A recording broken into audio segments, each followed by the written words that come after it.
facem așa o mică introducere, număr până la 3 și zicem toți bună dimineața, da? Să fie așa o de-asta de energie pozitivă de nouă dimineața. Hai! 1, sunteți pregătiți? Da? Ok. Deci, la 3, da? Mai tare ca și în film, să se audă până acolo.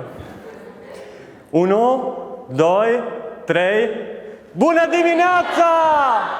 Așa. Mulțumesc. Da, după cum probabil ați și văzut în prezentare, numele meu e de artist, e Chero, mă numesc Vlad. Da, sunt artist, sunt vizual, sunt real, sunt aici.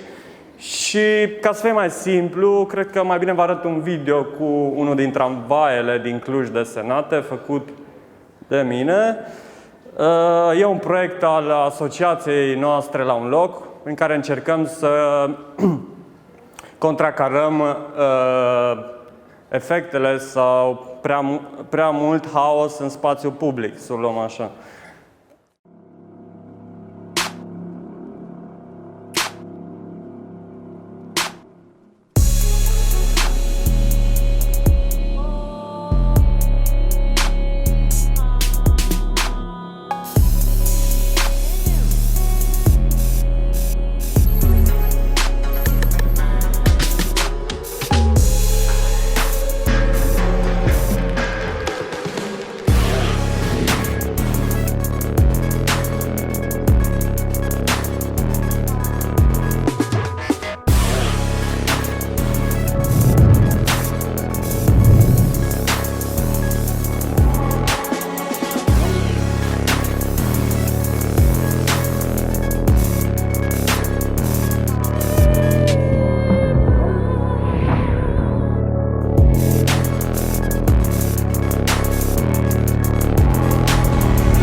Deci asta era pentru cei care nu s-au ridicat la întrebarea cu dacă cunoașteți lucrările ale artistului.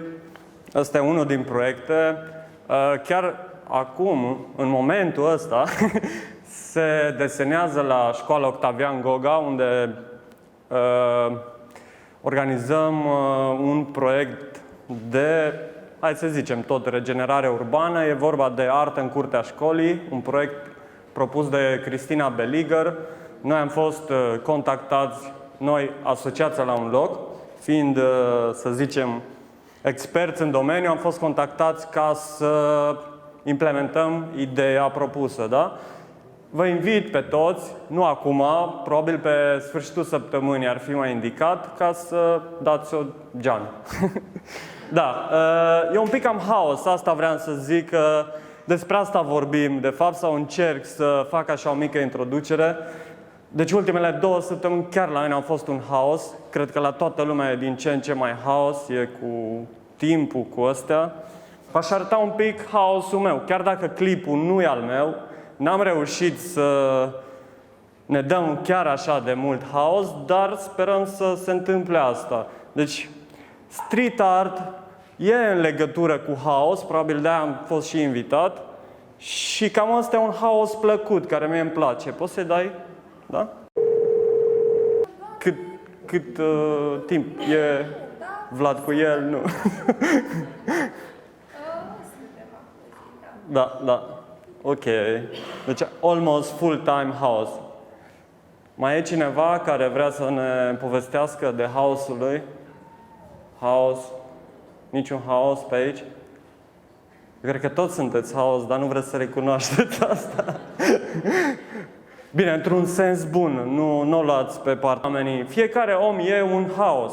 E un dezechilibru care încearcă să se echilibreze, să revină la un normal. Dar de fapt ăsta e normalul, cred.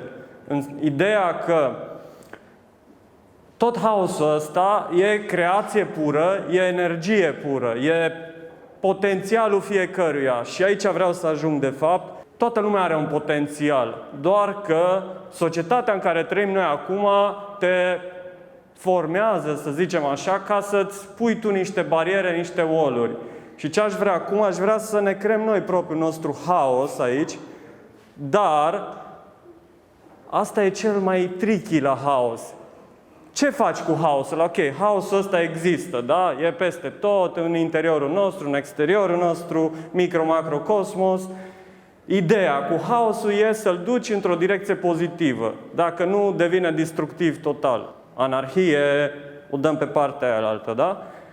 Acum depinde de fiecare în ce direcție duce haosul ăsta, în funcție de hobby-uri, de plăceri, de chestii. Eu am dus-o, îmi place să desenez, îmi place adrenalina, îmi place viața de noapte, deci egal mi-a dat graffiti, da? Ăsta e haosul meu. Cred că fiecare are un hobby, fiecare are o chestie care îi place într-un fel sau altul. Contează mai mult sau mai puțin până la urmă, ideea e să canalizezi energia asta care are un potențial enorm, s-a creat un întreg univers din ea, înspre ce ne place să facem. Asta e propunerea mea acum, să delirăm un pic, să ne dăm un pic de haos, să zicem așa, într-o direcție pozitivă, creativă. Am adus o grămadă de tool-uri pentru asta, de recuzita proprie, da? Uite, aici sunt. Hai că facem așa, ca să fie mai simplu. Da, hai să începem distracția un pic. Da, cu atâtea garduri în Europa am zis să punem și noi un gard aici, între vă, da, v-am împățit doar așa, ca să vă confuzăm. Nu are un scop anume, nu e un concept, nu e nimic, e haos. De fapt, aș vrea să vă rog o chestie, să încercați fiecare exercițiu ăsta de a vă controla un pic haos. Nu, întâi de a-l elibera total. Deci puteți acum, de acum încolo aveți voie să faceți orice, să faceți haos, dar răspundeți de el, da? Fiecare are responsabilitatea asta.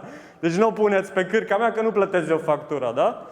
Fiecare răspunde de haosul lui, vă puteți da delir maxim, puteți să faceți orice nebunie vă trece prin cap care n-ați mai făcut-o niciodată sau ați fi vrut să o faceți și v-aș ruga să o canalizați spre pânzele astea două. Vă arăt un exemplu de o altă joacă, un alt haos de-a nostru, se numește Marea Unire Creativă, e făcută pe 30 noiembrie și e la noi la spațiu, la un loc, unde am invitat oameni, prieteni, prietenii prietenilor săi și am început să desenăm.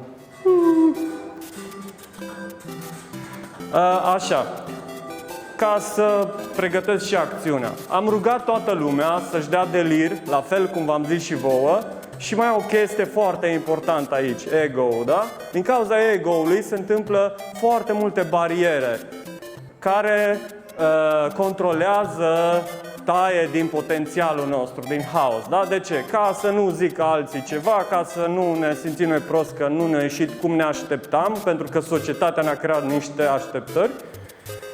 Și am rugat oamenii să deseneze ce vor ei, nu o să facem nimic, nu trebuie să iasă o lucrare finită, ceva frumos, vrem doar să creăm un haos.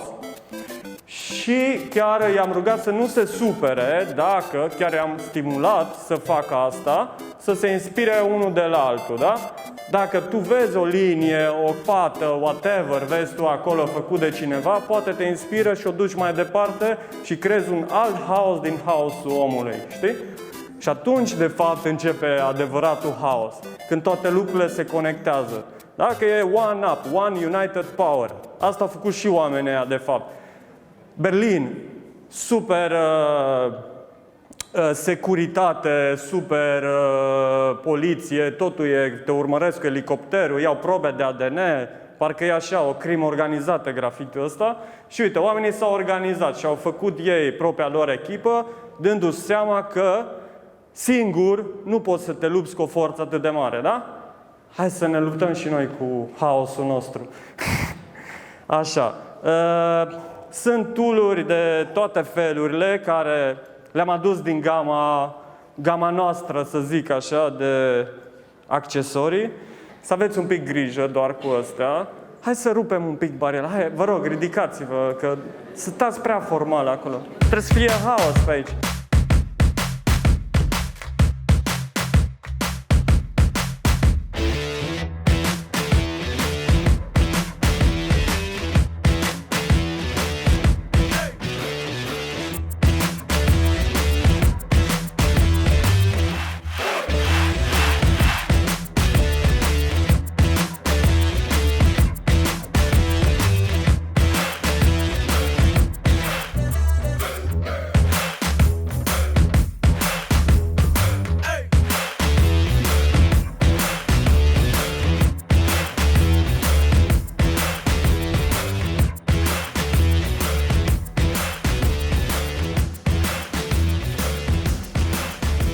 Important e procesul, să știți, nu neapărat rezultatul final. Cred că asta e valabil în tot, în viață, în univers, arhetip.